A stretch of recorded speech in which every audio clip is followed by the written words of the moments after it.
I didn't open the letter the day it arrived. I already knew what it would say, or at least I thought I did. It came in a plain envelope, no return address. The handwriting was familiar enough to stop me in my tracks, but unfamiliar enough to make me hesitate. I remember where I was standing, the light in the room, the way the house sounded at that hour. Some moments don't announce themselves as important. They just sit quietly, waiting to be remembered later.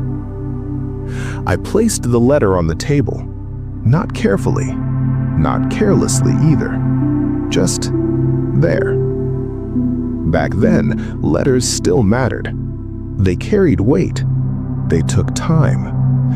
They meant someone had stopped their life long enough to sit down and choose words. I told myself I would read it later, after dinner, after work, after things felt calmer. But life doesn't calm down on schedule. Days passed, then weeks. The letter stayed where I left it. Sometimes I moved it aside. Sometimes I pretended not to see it. I think part of me was afraid that once I opened it, something would end. Eventually, I did read it. Not ceremoniously. No deep breath, no music in the background. Just a quiet afternoon and a decision that couldn't be delayed anymore. The paper was thin, folded carefully. The kind of paper that creases easily, like it's already lived a little before reaching you. The first line was simple. No poetry, no apology, just honesty. As I read, I noticed how slow my eyes were moving, how each sentence asked me to stop, to remember, to feel. The letter didn't say what I expected. It didn't explain everything. It didn't try to fix the past. It simply told the truth as it was known at the time it was written. There was fear in it. Not loud fear, quiet fear, the kind people carry alone. There was love too, not dramatic love, not the kind that begs to be noticed, the steady kind, the kind that stays even when it isn't returned properly. Somewhere in the middle of the letter, I realized I had been holding my breath. That's the thing about letters. They don't rush. They don't interrupt you. They don't argue back. They wait.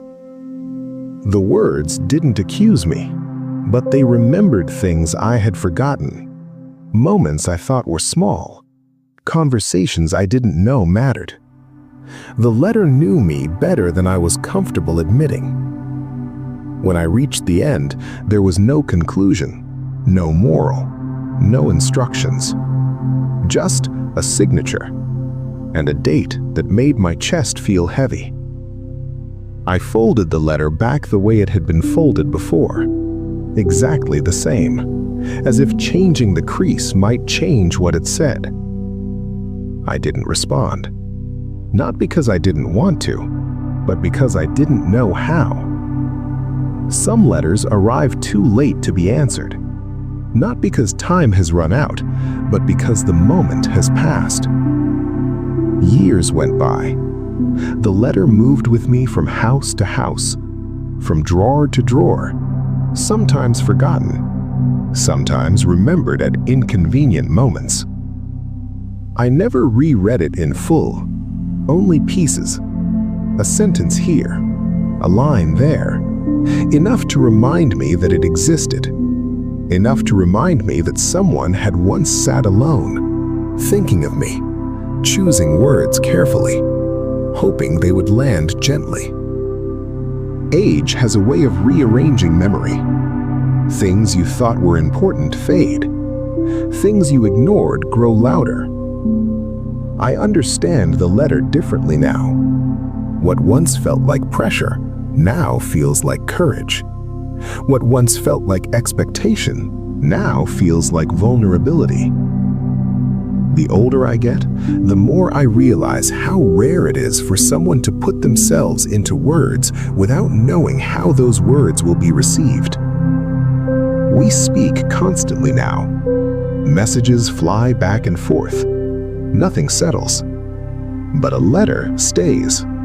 It asks nothing after it's written. It doesn't follow up after itself. It doesn't explain itself again. It just exists. Sometimes I wonder what it cost to write that letter. The doubt, the second guessing, the pauses between sentences. I wonder how many drafts never made it to paper. How many words were left out to keep the letter from becoming too heavy to send? I wonder if the writer folded it slowly or quickly. If they hesitated before sealing the envelope. If they stood at the mailbox longer than necessary. These are the questions letters leave behind. Not answers, questions. I never thanked the letter for what it gave me. Perspective, regret, grace. But it changed me anyway.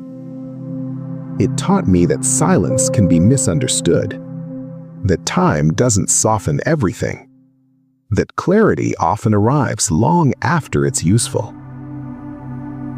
It taught me that people are braver in writing than they are in life, and that sometimes the most honest version of someone exists only on paper. Now, when I hold the letter, my hands are steadier, my eyes slower, my understanding deeper. I don't wish I had answered it anymore. That wish belongs to a younger man. What remains is gratitude for being written to, for having mattered enough. We spend our lives waiting for perfect moments, the right words, the right timing. Letters remind us that perfection was never the point. Connection was. Somewhere, in a drawer, or a box, or a forgotten envelope, there may be a letter waiting for you. Not demanding to be read. Not insisting on meaning. Just waiting. And if you find it, take your time. Let it say what it came to say. Then fold it carefully and place it back where it belongs. Because some connections are meant to be carried quietly, not fixed, not answered, just remembered.